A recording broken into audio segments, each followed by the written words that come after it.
Tiga, dua, satu, amin. Silakan yuk kita. Shalom Kak, saya mau nanya, Ya. di FYP Tito saya pernah keluar yang mengatakan bahwa Yesus menikah dan memiliki anak. Menurut Kailia itu benar atau Silakan Timothy. Injil Filipus ya. Ya sebenarnya gini, bukunya Michel dan Olson, saya dulu pernah tampilin ya. Sebentar, saya coba cari bukunya. Oke, dapat. Bentar ya. Injil Filipus atau Injil Maria sih itu? Injil apa sih itu? Yang sering digunakan itu Injil Filipus. Filipus ya. Ya, itu yang sering sekali digunakan oleh mereka. Nah, di kalangan kaum-kaum Gnostik, mereka hanya mengambil sumber ketika Yesus itu dikatakan menciumi Maria. Menciumi Maria. Tapi yang perlu kita simak sebenarnya, kenapa cuma Injil Filipus? Karena ada naskah yang menceritakan Yesus itu pernah menciumi ini siapa? Saudaranya Yakobus. Nah, menurut naskah dari naskah-naskah Gnostik, ternyata itu adalah suatu pernyataan misteri rahasia nih. The Second Apocalypse of James memuat paralel terkenal dari kisah yang terdapat dalam Gospel of Philip tersebut. Di dalam teks ini disebutkan bahwa Yesus yang bangkit itu menanamkan pelbagai misteri rahasianya kepada Gelap Yakobus. kali lah itu Timothy. Sorry. Biasalah. Lampu LED orang kampung. Jadi begini katakan bahwa di dalam teks ini disebutkan bahwa Yesus yang bangkit itu menanamkan pelbagai misteri rahasianya kepada Yakobus dengan mencium mulutnya serta menyebut kekasihku. Kenapa? Karena hal ini adalah suatu pernyataan misteri Gnostik dalam buku ini ya. Tapi yang menjadi populer itu kenapa hanya Maria Magdalena? Seolah-olah mendukung pernyataan dari Da Vinci dari bukunya itu ya, Dan Brown, seolah-olah Yesus itu pernah menikah hanya karena dia pernah mencium Maria Magdalena, tapi dia nggak mau fokus terhadap Yesus yang pernah mencium Yakobus. Nah, jadi perlu kita ketahui naskah Gnostik itu berkaitan dengan misteri Gnostik atau misteri rahasia. Gnostik itu dari kata genosis ya, yang artinya misteri rahasia. Orang-orang yang menyatakan penampakan ilahi secara rahasia. Dan ini ajaran sesat. Seperti seperti mistik kejawen yang dulunya itu ya terlalu menekankan esensial roh gitu loh.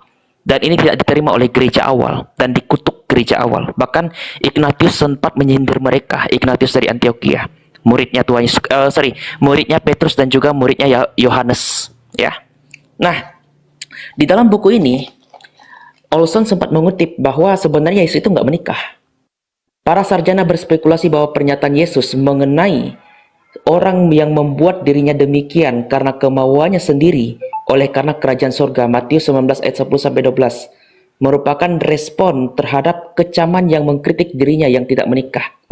Jadi ini ayat bermata pedang dua untuk jemaat dan juga untuk menyinggung dirinya sendiri. Karena apa? Sosok seseorang guru yang sangat mencintai Allah, Yesus Kristus, sebelum kita. Dan kita diajarkan untuk mencintai Allah lebih dalam lagi. Makanya ada orang yang sangat mencintai Allah dengan tidak menikah. Ya, kekristenan purba ada. Yaitu Rasul Paulus nggak menikah. Rasul lain menikah. Dan para rahib kita, bapak-bapak gereja kita, ada yang menikah, ada yang nggak menikah. Pastor atau presbiter nggak menikah. Karena Matius 19 ayat 10-12. Apalagi Yesus ya. Apalagi Yesus. Jadi salah satu argumen yang populer adalah ia harus menikah.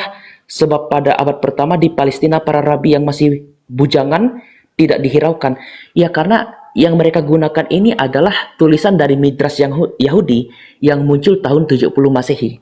Itu saya sudah ada singgung ya, kawan-kawan bisa cek di VT saya atau di YouTube di YT ya.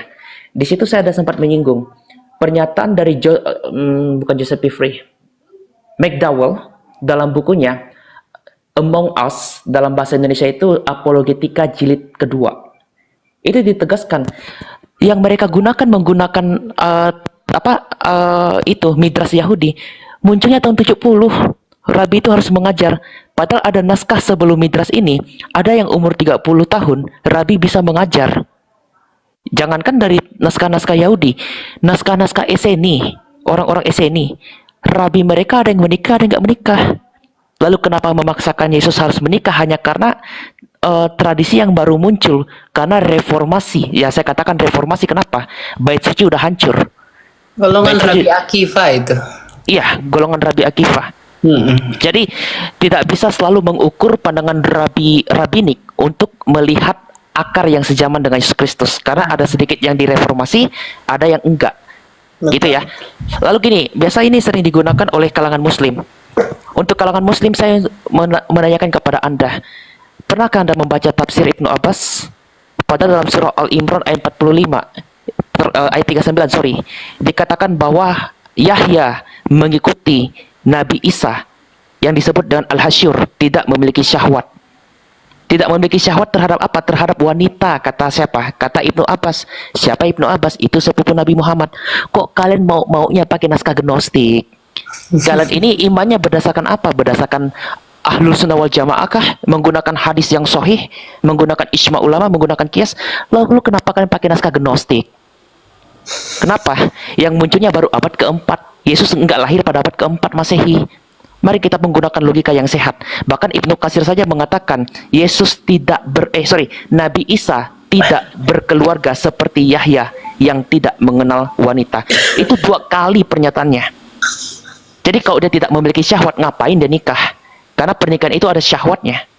Gitu ya. Jadi dalam 2 argumentasi, secara gnostik ini gugur, bahwa Yesus itu menikah. 3 hal. Secara gnostik ini gugur. Secara tradisi Yahudi ini juga gugur. Karena pernyataan pernikahan harus ada, seorang rabi harus menikah, itu midrasnya baru muncul tahun 70 di atas, 70 Masehi. Yesus telah terangkat di surga tahun 35 Masehi. Yang terakhir dalam Islam, ini juga gugur karena mereka tidak setia dengan ijma ulama. Ya gitu ya Kak Elia dan juga Kak Yuki, silakan. Iya, Injil Filipus itu datangnya kapan itu?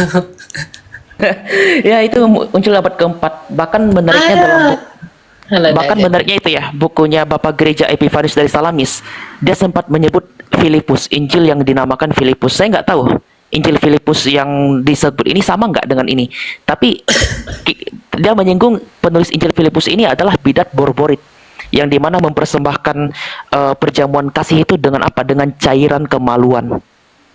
Nah, itu Bidat udah sesat itu. aneh itu ya. Udah nyeleneh itu. Ya, gitu ya, yuk kita ya. Ya gitu ya. Berarti Yesus menikah itu tidak benar kan, Kak? Wah, hoax itu. Nah, ada itu. Itu spekulasi aja. Kalau dia itu menikah, minimal Yosefus itu menuliskan itu sebagai biodatanya dia di dalam tulisannya Antiquities of the Jews. Tapi enggak ada tuh Josephus tulis itu. Gitu loh. Ya? Terima kasih, Kak. Iya, iya. Shalom. Ya, salam dan berkati. Oke, Timothy, sampaikan sesuatu. Ya, ini saya lebih tertarik dengan orang yang sempat sinis ya terhadap pelayanan, baik itu yang bersifat intelektual maupun apologetika. Saya lupa nama abang tadi itu. Tapi yang ingin saya ajak untuk kawan-kawan. Emang apa dibilang rupanya? Hah? Apa rupanya dibilang sama dia? Tadi dia bilang katanya ketika dia ingin ketika dia ingin mengajar di mimbar, dia ditegur jangan menggunakan bahasa yang terlalu tinggi, gitu kan? Iya. Ya. Ya, apakah kita tidak sadar apa yang dikatakan Hosea?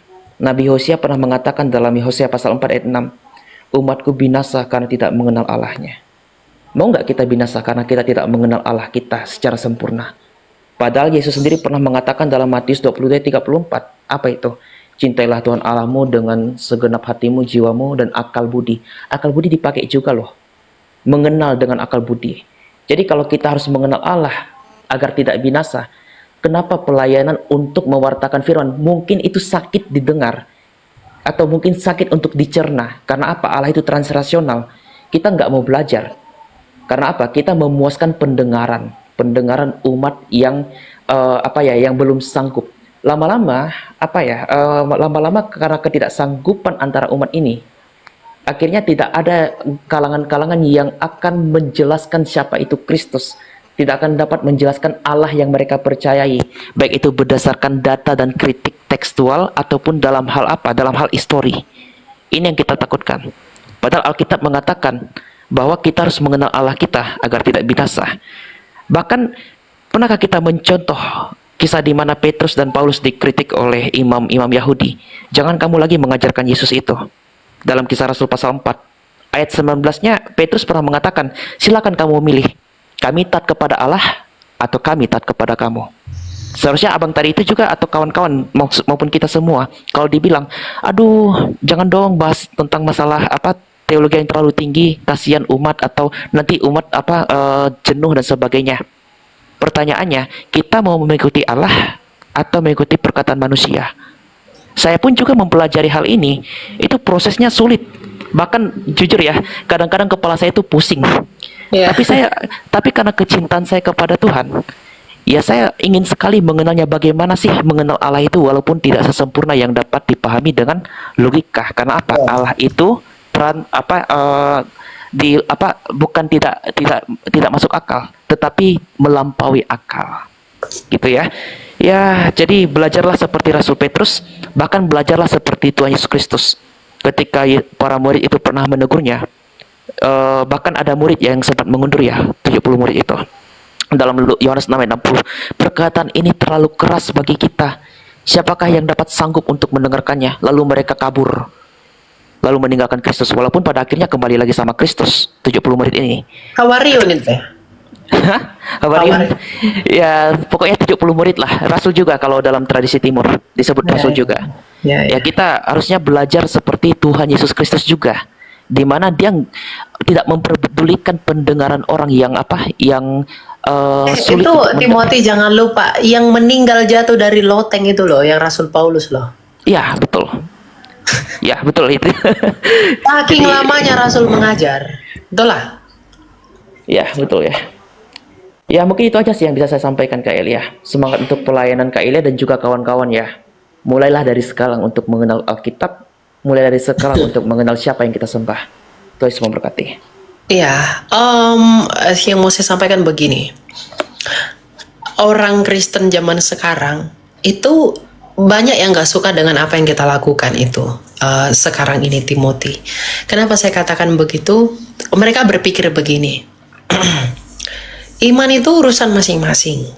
Ngapain harus dibela? Ngapain harus diperjelas? Ngapain harus diperkatakan? Jadi orang Kristen sekarang pun banyak mereka yang gak suka dengan apologetika yang kita lakukan. Ya, sekalipun memang dengan kerendahan hati kita mengakui apologetika kita ini pun kadang masih banyak kurangnya. Mungkin cara penyampaian, cara bicara, ya, materi yang disampaikan kadang kurang terstruktur, tidak sistematis. Kekurangan itu kita akui, bukan kita nafikan. Tapi usaha kita dalam apologetika ini bukan untuk membuat kita terlihat pinter. Enggak. Tapi kita itu berangkat dari apa? Keprihatinan atas orang-orang yang dengan mudah meninggalkan imannya. Nah, jadi kepada orang Kristen yang masih berpikir, ngapain sih lu berapologetika, ngapain sih apologet bela-bela iman apa dan lain-lain. Seandainya kamu hidup di eranya para rasul, kamu akan mengerti betapa pentingnya apologetika. Dan di zaman sekarang apologetika itu harus semakin digalakkan. Kenapa? Penyesatan semakin banyak, bukan malah selesai. Justru harus semakin dijaga. Jadi kalau ada orang Kristen yang masih sinis dengan apologetika, come on, ya, Anda harus sadar, kita itu hidup di zaman apa, kita hidup ini di masa apa. Ya, masalah orang mengolok-olok Kristus itu sudah sejak dahulu, bukan karena apologetika ini, ya, bukan karena adanya apologetika lalu Kristus dihina-hina, enggak. Itu sudah dari dulu ada. Jadi maksud saya gini loh, anak-anak muda sekarang itu pun ya, termasuk saya, Timothy dan teman-teman yang lain, kita itu harus menaruh atensi yang besar terhadap kekristenan. Kenapa? Bukan kuantitas yang kita kejar, tetapi kualitas. Agar apa? Agar semakin terlaksana apa yang Bapa rindukan, bahwa semua orang diselamatkan. Itu Jadi kita ini anak-anak muda ini dari semua gereja apapun itu yang benar, ya, kita harus punya panggilan untuk itu, untuk menyatakan, ya kalau kita nggak mau bagi ke orang lain dan nggak bisa terkendala, minimal kita sudah punya pemahaman yang benar, pemahaman yang baik mengenai siapa Tuhan kita. Karena kita datang tiap hari, kita berdoa sama Dia, kita minta-minta sama Tuhan, kita Tuhan berkati, tapi kita nggak tahu siapa Tuhan kita. Kita nggak kenal Dia. Yeremia 9 ayat 23-24. Ya, apa yang Tuhan sukai? Yang kusukai ialah bahwa Ia memahami dan mengenal bahwa Akulah Tuhan yang penuh kebenaran, belas kasih, dan keadilan. Keadilan, belas kasih, dan kebenaran Allah itu hanya di salib Kristus. Di dalam salib itulah keadilan ditegakkan. Di dalam salib itu pula lah belas kasih dikaruniakan. Dan di dalam salib itu pula lah kebenaran itu dinyatakan. Jadi semua itu berakhir pada salib Kristus. Itu jadi kalau kita pun mewarta, itu bagi apologet siapapun itu, ya, pewartaan itu harus tetap kembali kepada salib Kristus. Karena pemberitaan tentang salib itu adalah kekuatan bagi kita. Karena Injil adalah kekuatan Allah. Tetapi itu adalah kebodohan bagi mereka yang mau binasa. Gitu loh.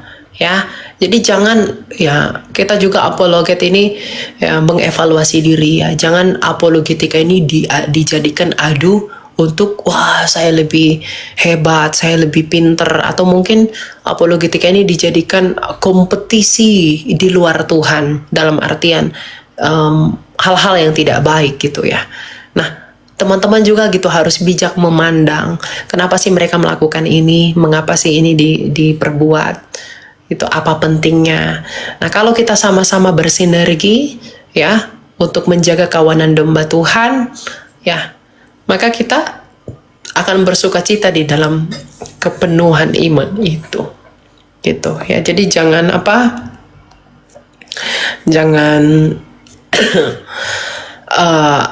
salah menilai, ya, apa yang dilakukan oleh apologetik. Apologetika adalah mempertanggungjawabkan iman agar semua orang kembali kepada Kristus yang sempurna, bukan kepada penyesatan-penyesatan yang tak berguna. Ya, mungkin kita ketemu besok, atau besok saya tidak bisa pasti, Rabu juga saya tidak bisa, Kamis mungkin kita ketemu Kamis di tempat yang berbeda. Terima kasih buat Allah Bapa kita, Tuhan Yesus dan Roh Kudus. Terima kasih buat Timothy yang udah bantu, ya, di sini, dan Ya, thank you juga ya udah izinkan saya buat teman-teman yang udah support juga, ya. Bye. Bye Tuhan semua. berkati. Bye juga Kak Elia. Ya. Salam.